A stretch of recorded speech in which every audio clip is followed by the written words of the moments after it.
Time to get out the power tools. That was a lot more windy than I expected. My hair is like, Yeah. Okay, so for a while now, we've been using the Little Big Mouth Bubbler because it's a 1.4 gallon fermenter, and some people have expressed difficulties in getting them. Either they didn't have them in supply, or they live in another country, or shipping was crazy expensive, or all sorts of things. So we went looking for an alternative, and I actually found a 5-liter, 1.3 gallon fermenter like glass food grade jar, but there's only one problem. It doesn't have access for an airlock. So it has the screw-on lid, but it also has this interior snap-on lid. So this is what we're going to augment in order to use airlocks with it. Now, if you purchase these particular set of airlocks, they come with grommets. Grommets! So we looked up to find out exactly what diameter we needed to drill our hole in order for these grommets to fit. So this, by the way, these are on Amazon too. Right. So all these things, I'll have links in the description below so you can get your own. And this process works specifically with these grommets because not all grommets are the same size. Just putting that out there. This is probably not the best way to do this, holding it in my hand and stuff. Yeah. I'm going to cut a hole in it first. Okay. So what you need is a 3/8 of an inch drill bit. Drill bit, yes. I mean, I suppose you could probably do it by hand if you really wanted to. What you need? I'm trying to open this up so I can find a tiny little drill bit to poke a hole. See? Just want to like put a hole right in the middle here. This is soft plastic, okay? Yeah. So I could probably do it with my Swiss Army knife. He's doing this to make his pilot hole. See? We know things. Yeah, and you can make it off center if you want to. I mean, honestly, if you make the hole off center, it probably works even better because of the handle. But now that I put the hole right in the middle, that's where we're going with it. That's where we're going. Plus, if you put it off center, you can say, I meant it to go there, if it's not exactly perfect. But, you know, hey, this is what we do. And if for some reason everything goes crazy and we totally mess this up, we have the other cap that we can use too. Yeah, I thought of that already too. And I'm just going to put the drill right there and hope that I don't cut my hand off when I start this thing up.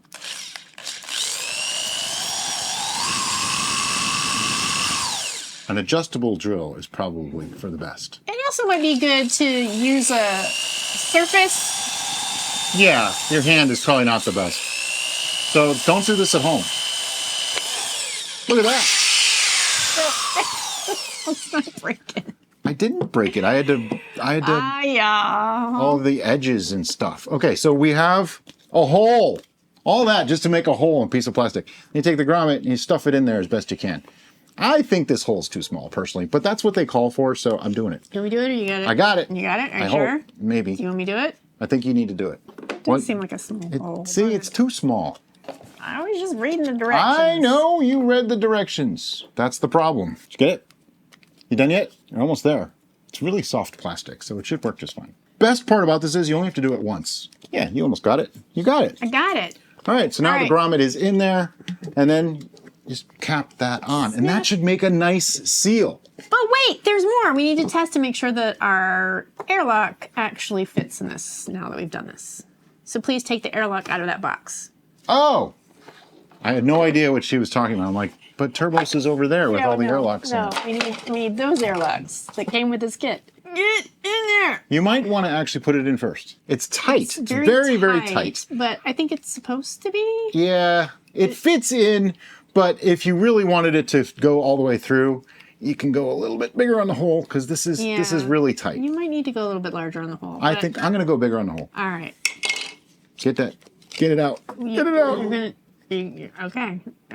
I got it. All right. It's working. Okay. Here we go. All right. It's out. So that was 3/8, you said? Yeah, then we go to Monster. So you're just going to have to... I got to ream it. Ream it with the 3/8. I'm going to ream it with the 3/8. Because you know what they say, when in doubt, ream it out. All right. I don't know who says that. Apparently Brian does. I do now.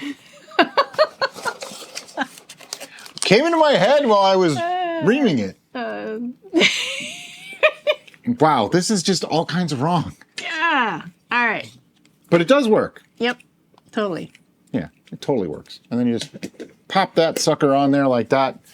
And you have a 1.3 gallon fermenter. It's actually really heavy glass. Yeah. Everything about this just seemed to be really high quality to me. I mean, it even looks like a regular fermenter. It's got the square thing and everything like that. And it's got a nifty little handle. And then when you don't need the airlock in it, it's got a cap. Ta-da!